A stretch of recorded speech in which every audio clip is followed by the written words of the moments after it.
Seja bem-vinda, seja bem-vindo ao Bastidores do Turismo. O Bastidores está entrando num projeto novo, no qual a gente sempre vai ter um agente de viagens aqui conosco, mostrando o turismo em campo diretamente, de profissional para profissional. E hoje o nosso convidado, ao lado aqui do editor-chefe Arthur Luiz Andrade, é o Duda Slud, da ES Travel de Curitiba. Duda é membro da União Nacional dos Agentes de Viagens, a UNAV, e também é especialista em gestão financeira, vai mostrar, vai dar algumas dicas para vocês, profissionais, sobre gestão financeira. Mas vamos começar falando sobre vacinação, porque todas as pesquisas apontam que realmente a imunização é determinante para a retomada do turismo. Já vemos aí alguns países, Grã-Bretanha, Estados Unidos, Israel, avançando no projeto, né, para a vida normal com a vacina. Então, eu queria saber, Duda, Arthur, quando poderemos esperar a vida normal para nós aqui no Brasil? Vou começar com você, Arthur. Pois é, bem-vindos aí ao novo Bastidores. A gente está com certa inveja de nações como a Grã-Bretanha, Israel, né, que você citou, que realmente funcionou o lockdown, está funcionando o plano de vacinação, e eles estão vendo essa normalidade aí para o meio do ano. A gente está olhando mais para frente, porque agora o governo está começando a assinar novos contratos de vacinação, mas nesse momento é um momento muito difícil. A gente está vendo destinos como Ceará, Belo Horizonte, Rio, São Paulo, todo mundo apertando, aumentando casos no Brasil inteiro, né? A gente vê a situação de Porto Alegre, uma das mais críticas, então vai ser um momento de retração de viagem, mas assim, a gente tem certeza absoluta que quando essa fase passar e a vacinação em massa avançar, as viagens voltarão normalmente e num ritmo bem acelerado. Duda Slud, de agência para agência, como é que estão as vendas da ES Travel aí em Curitiba? O seu cliente está viajando agora? Quando ele pretende voltar? Quando haverá uma retomada realmente forte de demanda para vocês? Bom, primeiramente queria agradecer o convite do Banrotas, a indicação da Inês por parte da UNAV para participar aqui desse painel, super importante, e realmente eu acho que trazer o agente de viagem aqui é muito importante, que a gente tenha informação da ponta, né? O que está acontecendo efetivamente lá na ponta da cadeia, que é o agente que está em contato direto com o cliente. E realmente essa pergunta é bem interessante, porque a gente tem sentido, eu pelo menos aqui na ES Travel, senti um desânimo em janeiro e fevereiro. A gente teve muitas notícias ruins, a vacinação andando realmente a passos bem lentos, e isso atrapalha os nossos planos de retomada. A gente vinha aí num crescente no final do ano passado, a partir de setembro, outubro, as coisas não retornando a uma normalidade, bem longe disso, mas retomando aos poucos, né? E então a gente teve um desânimo, a gente teve um retrocesso aí para janeiro e fevereiro, como vocês falaram, muitos destinos fechando ou restringindo. Tivemos clientes que chegaram nos destinos e no mesmo dia as praias foram fechadas, ou seja, eles não puderam nem aproveitar, às vezes até a piscina do hotel estava fechada. Então, assim, são vendas que a gente fez e que a gente meio que se frustrou, e aí muito agente de viagem também fica com medo de vender, medo do que oferecer, porque as coisas estão mudando com muita rapidez, né? Minha irmã, por exemplo, mora em Israel, que vocês estavam falando, e assim, a gente vê realmente lá, como você falou, uma inveja, né? A gente vê que as coisas realmente estão andando. Claro, um país muito menor que o Brasil, muito mais fácil de se manejar. O Brasil é um país que, além do tamanho continental, tem as questões aí políticas, que a gente não vai entrar no mérito, que são complicadas e que estão atrapalhando um pouco, mas enfim. Eu também, como o Arthur falou, acredito aí do meio para o fim do ano numa retomada de consultas para viagens em 2022, né? Isso que eu acredito, que as viagens efetivamente vão começar a esquentar a partir de novembro, dezembro, janeiro do ano que vem. Quer dizer, novembro, dezembro deste ano, janeiro do ano que vem, mas a gente deve começar a ter novas consultas, porque viagem, por sorte nossa, é uma coisa que se programa com uma certa antecedência.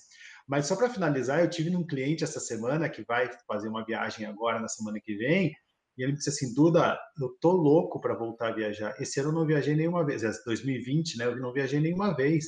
Então, em 2022, eu quero fazer 4 a 5 viagens. Então, realmente, essa percepção que vocês têm de que deve retomar com força, a gente também tem. E é uma esperança, porque a gente, como está um ano aí com faturamento muito baixo, né? A gente está botando as energias aí para o ano que vem para fazer essa retomada da economia no nosso lado. Se até o viajante corporativo está louco para voltar, né? Que são viagens que costumam ser mais estressantes, então imagina o viajante de lazer. Mas outro tema dessa pandemia, Arthur, são as parcerias, as uniões das empresas, segmentos complementares. A gente está vendo TMC com operadora, lazer com corporativo. Queria saber como é que você vê essa tendência de parcerias e uniões durante a pandemia. Ano passado, a gente acompanhou de longe, né, mas conversando com as pessoas, e a gente fez muita live aqui no Panrotas, e todo mundo conversou com todo mundo. Você pode imaginar aí. Então, nada me surpreende se falarem assim, United comprou a Disney. Eu vou acreditar, porque tudo pode acontecer aqui nesse momento pós-pandemia. Mas essa tendência que você falou são de negócios complementares. E a gente viu Tereza Pérez com a LTN, ou seja, o corporativo com o luxo.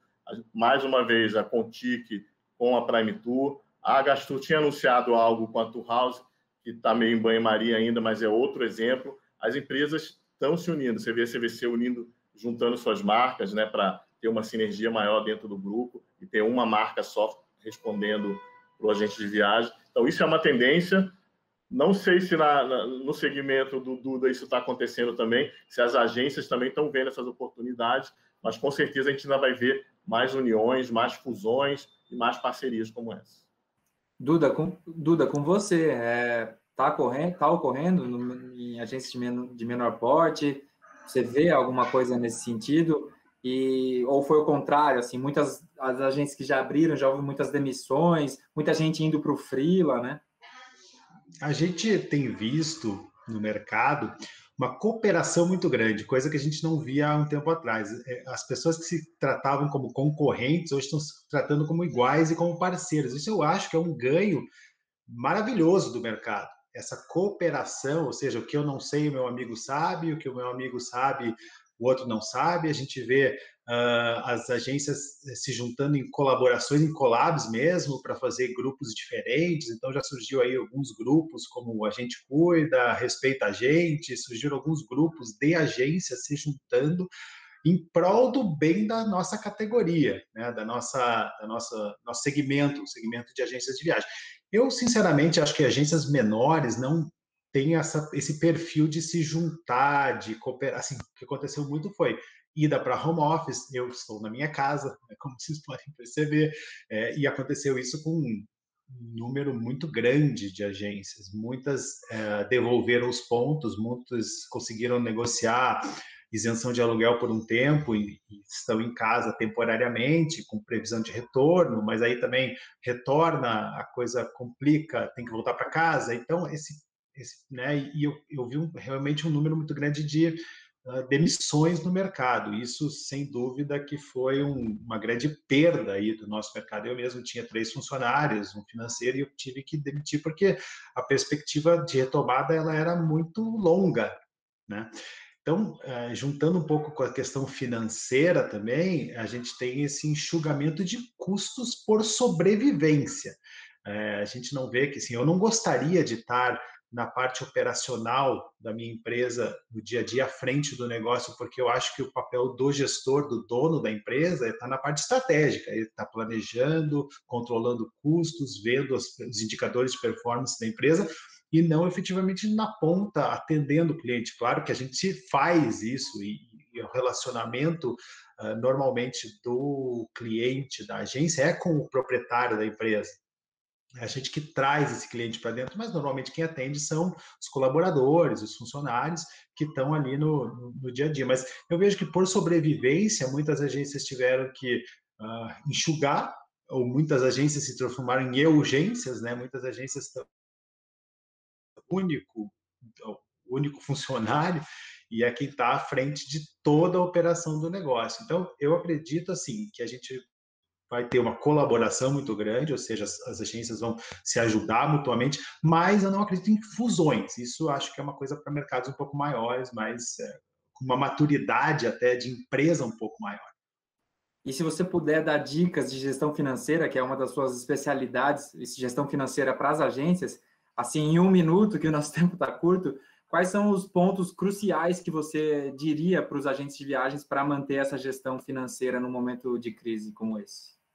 Eu acho que o momento de crise, ele é uma oportunidade para você arrumar a casa. Essa é a grande verdade, porque no dia a dia, ou seja, trocar o pneu com o carro andando é muito mais difícil, ou seja, quando a empresa está vendendo a mais, ou seja, você está mais envolvido no dia a dia, no trabalho, você não tem tempo de olhar o teu macro. E aí eu vou dar assim 3 dicas que muitas agências que eu tenho percebido, porque eu abri um perfil no Instagram para ajudar empresas na gestão financeira, que é o Rico com Turismo. E eu até brinco que Rico com Turismo ficava sua avó, né? A gente, infelizmente, não pegou essa data, isso passou por um tempo, mas dá para levar uma vida digna ainda. Então, assim, 3 dicas rapidinhas que eu digo é controlar todos os gastos da sua empresa, não deixar passar um centavo, ou seja, ter nem que seja um livro caixa para você anotar, porque com você anotando todo dia, você em um mês ou em 2 meses, você tem um comportamento da tua empresa. Que dias você precisa de mais dinheiro, que dia você precisa de menos dinheiro, como está o teu fluxo de caixa, o que você vai precisar, quanto você vai precisar vender para manter a saúde financeira da sua empresa. Então, ponto número 1, que sem isso ninguém sobrevive, é anotar tudo que entra, tudo que sai. Segundo ponto que muita agência não faz é definir salário do gestor da empresa. É uma dificuldade muito grande. A gente vê que as pessoas elas ainda misturam muito a sua vida pessoal com a vida da empresa. Então, elas um mês retiram R$100, no mês seguinte 20 mil, no terceiro mês 2 mil, e ela não sabe quanto a empresa custa por causa disso. Então, o segundo ponto é defina um salário.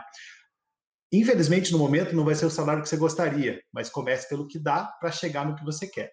E o terceiro, que eu acho que é uma dica super importante, e que muita agência ainda não tem, e que depende das 2 primeiras, é separar a conta física de conta jurídica da empresa.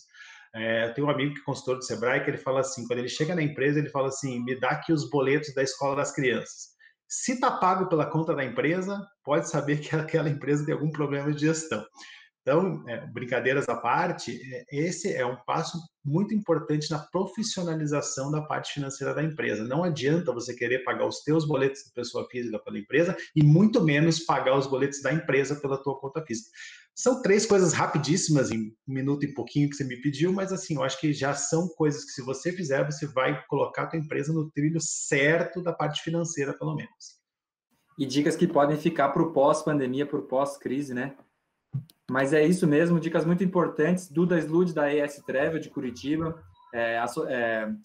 Agente Unave, Arthur Luiz Andrade, editor-chefe da Panrotas, muito obrigado pela participação no Bastidores.